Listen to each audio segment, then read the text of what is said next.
que é que mais aprendeu quando trabalhava com as crianças? A resiliência. Resiliência ao sofrimento. Apesar de muita coisa que elas passam, então, assim, eu trabalhava com temas muito sensíveis, então tinham histórias muito difíceis. E quando eu lia o processo, muitas vezes eu ficava, meu Deus, como pode? E quando eu atendia, muitas vezes elas estavam com um sorriso no rosto e estavam tentando reviver uma outra história, né? Tentar viver uma outra história. Então, a resiliência delas sempre me chamou a atenção.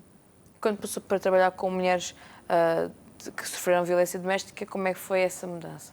Por ser mulher, acha que ainda tocava-lhe mais? Sim, por ser mulher, acredito que me tocava mais. E aí eu sempre tentava ter esse cuidado maior comigo também. Mas e também eu acho necessário que seja também uma mulher, muitas vezes, para que as vítimas possam se sentir mais à vontade. Sim. E que sentir que alguém as percebe e sentir que está lá para ouvir. Sim. Então, e como é que foi a mudança depois para Portugal? Ainda está acontecendo, eu acho. Está nesse meio, sim. Faz um ano que eu estou aqui, então ainda estou me adaptando um pouco. Ao frio, à chuva, essas coisas sim, todas. Sim. Eu moro em Braga, então... ainda pior é. Sim. Ainda mais frio e chuvoso. Pois. A gente passou agora por 5 semanas de chuva, 5 ou 6 semanas de chuva direto, então foi algo mais... Diferente? Sim, foi algo diferente. Eu morava numa região do Brasil em que era calor o ano inteiro, então... Mas está a habituar? Sim, estou a me habituar. Mas casacos e dá-se conta do frio. E como é que foi entrar no mercado aqui em Portugal de trabalho? Eu estou junto com a Catarina, Catarina Amaro, ela já veio aqui no programa. Eu estou dividindo uma sala com ela e estou fazendo a divulgação do meu trabalho enquanto terapeuta comportamental. E o que é que faz como terapeuta comportamental? Qual é que é o seu foco, o seu trabalho nessa área? Pronto, o meu foco, inclusive devido à experiência, é muito com o trabalho de mulheres, com o trabalho com mulheres. Então, com mulheres que estejam com problemas com relacionamento ou que já passaram por um problema no relacionamento e queiram conversar sobre isso, queiram fazer terapia e queiram tentar viver uma nova história mesmo tendo passado por uma situação ruim. E a gente está com um projeto que vai começar no dia 22 de janeiro, que chama Grupo de Mulheres, o Grupo Ser Mulher, que é para trabalhar com essas mulheres que estejam passando por alguma situação ou que passaram por alguma situação de relacionamento ou alguma situação de violência, seja violência sexual, violência doméstica, violência no namoro, que é algo que está sendo muito comentado aqui em Portugal. Infelizmente, sim. Sim. E que possa servir de um auxílio para que elas consigam sair, né, de um estado em que muitas vezes acontece de vitimação e de sofrimento e de dor, para que elas possam viver uma nova história e ressignificar essa dor. Então, para uma mulher ou que esteja a passar ou que ainda não sabe que está a passar, como é que se pode detectar os sinais que estamos numa relação de violência doméstica? Como é que se pode prevenir isto? Pronto. Muitas vezes as pessoas, quando falam em violência doméstica, as pessoas imaginam que estejamos falando de violência física e, na verdade, não. A maior parte das violências, ela acontece de forma não física. Na realidade, tem autores que dizem que a violência psicológica, que é a que mais acontece, ela é uma condição para que, de fato, ocorra a violência física. Então, quando a violência física ocorre, que é geralmente o alvo, é o alvo maior de publicidade, é o alvo maior de incentivo para que as mulheres procurem ajuda. Quando ocorre a violência física, provavelmente a mulher já está inserida num ciclo de violência muito maior. Então, provavelmente ela já sofreu no namoro coisas tidas como banais, mas que não são.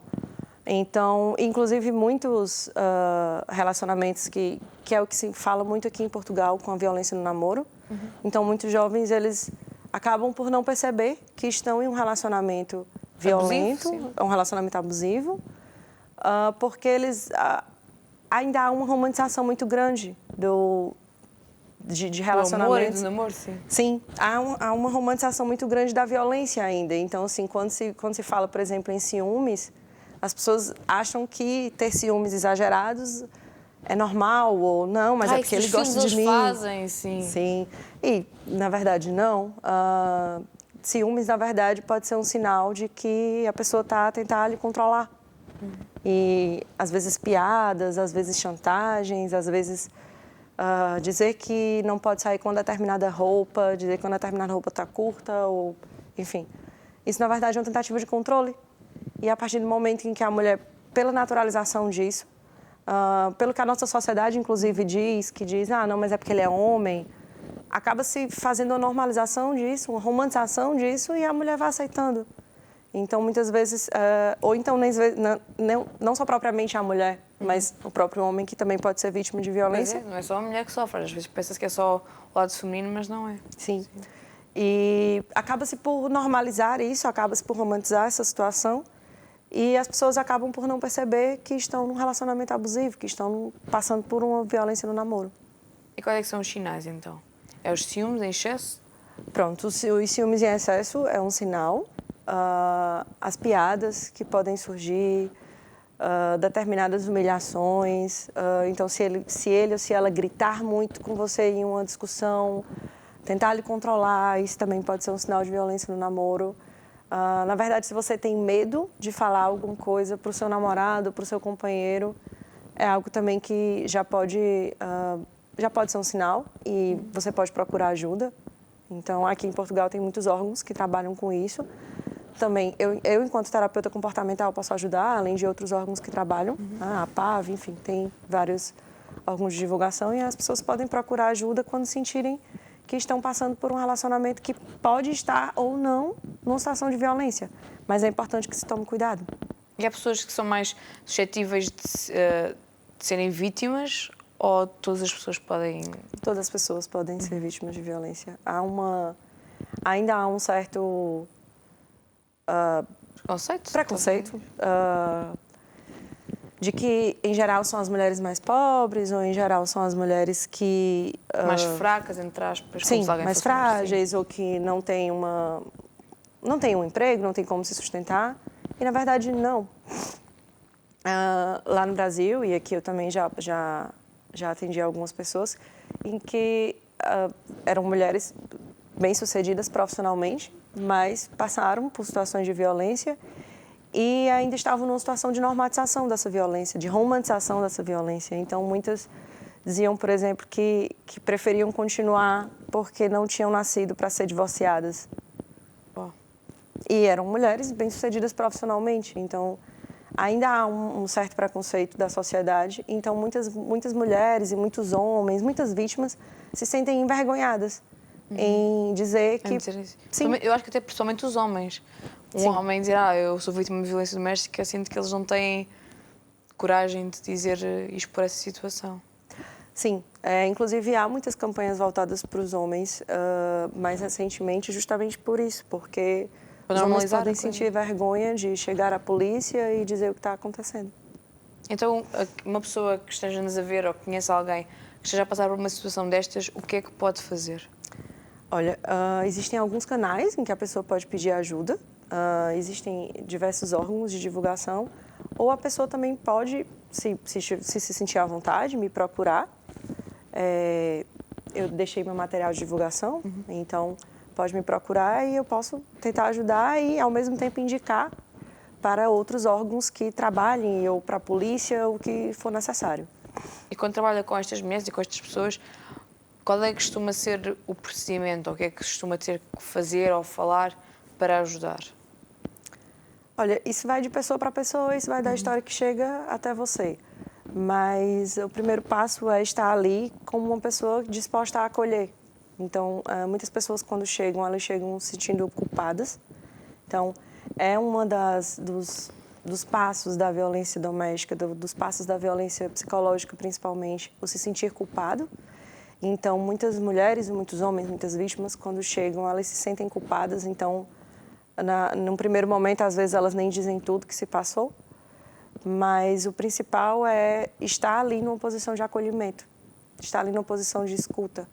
Enquanto psicóloga, eu tenho que me colocar num papel de escuta qualificada, para que pessoa possa se sentir à vontade e possa se sentir, de fato, acolhida, para que ela possa falar toda a situação e aí, de fato, eu possa ajudar, possa iniciar um tratamento ou, se for o caso, indicar para as autoridades policiais, porque existem casos em que a mulher está, ou o homem está, de fato, em situação de perigo. E aí, só um tratamento, só a terapia comportamental não vai ajudar. De fato, precisa das autoridades policiais. Mas se for situações de violência psicológica, em que a pessoa está num relacionamento, mas está sentindo que está num relacionamento abusivo, mas não consegue sair, que é o mais comum, quando as pessoas estão num relacionamento de violência no namoro, é muito difícil sair, porque as pessoas imaginam, né, há uma noção de que, não, mas se ele faz isso, então sai. Mas não é tão fácil assim, porque a pessoa não é violenta o tempo inteiro. Então, e ama, as pessoas amam e esquecem essa parte. Sim. Então, é difícil sair de um relacionamento abusivo por conta do ciclo da violência. Logo que acontece a discussão ou a violência maior, logo depois, em geral, o agressor pede perdão. E aí faz cenas românticas. Uhum. Então, as pessoas acabam se sensibilizando e voltam, porque acham que a pessoa vai mudar. Uhum. Só que aí continua-se num ciclo. E aí depois aumenta-se a tensão entre o casal, começam-se as discussões e aí depois ocorre a explosão da violência. Então, por isso é tão difícil sair de um relacionamento abusivo. E a terapia, ela pode lhe ajudar justamente a isso, a tentar sair de um relacionamento em que você não está conseguindo sair sozinho. Então, é natural que as pessoas não consigam sair sozinho de um relacionamento que seja permeado pela violência e é preciso que elas peçam ajuda. É fundamental que elas peçam ajuda para isso. E como é que se pode ajudar alguém que já passou por isto, já saiu deste relacionamento, mas agora quer compor a sua vida e se calhar não sabe como? Pronto. Muitas pessoas que passaram por relacionamentos abusivos, elas têm muitos medos de se relacionar novamente. Sim. De voltar aqui no mesmo. Sim, porque é natural. Às vezes há a síndrome da vitimização, em que a mulher pode se encontrar sempre a achar que será vítima. Então, ela pode achar que vai ser sempre uma pessoa que vai passar por isso. Né? E aí é preciso ressignificar a vida dela, ressignificar a dor que ela passou e ressignificar como ela pode viver uma nova história. Né? E aí, tentar trabalhar com ela essa questão da vitimização e da questão da submissão, porque nós não temos que ser submissas a ninguém. Às vezes é preciso também aprender a viver sozinha, a viver sozinho, e a não estar sempre em um relacionamento. Muitas vezes as pessoas têm a necessidade de estar sempre num relacionamento e isso não necessariamente nos faz feliz. E a partir do momento em que a pessoa também passa um tempo e aprende a viver sozinha, a pessoa pode estar pronta para viver um novo relacionamento. Mas aí é preciso trabalhar isso, é preciso trabalhar esse medo que a pessoa tem. Às vezes as pessoas ficam sempre em estado de alerta e o estado de alerta não vai facilitar para que se aproxime uma nova pessoa, né? E nem toda pessoa, nem todo homem, nem todo novo parceiro vai ser abusivo com você. Né? Uhum. É preciso estar atento aos sinais, mas você pode ser feliz novamente. Então, e o que é que as pessoas à volta, os amigos, os familiares, podem fazer quando conhecem alguém que esteja nesta situação? Olha, é essencial que falem com a pessoa que está num relacionamento abusivo, mas se a pessoa quiser continuar e se os amigos e familiares perceberem que é uma situação de perigo, é importante, inclusive, que se denuncie. A violência doméstica é um crime público, sim, tanto aqui como no Brasil. Então, a partir do momento em que se percebe que uma pessoa pode estar numa situação de perigo, é importantíssimo que se denuncie, em que se vá às autoridades competentes para isso. Muito bem, nós estamos a acabar. Quais é que são, assim, rapidamente, os projetos para o futuro?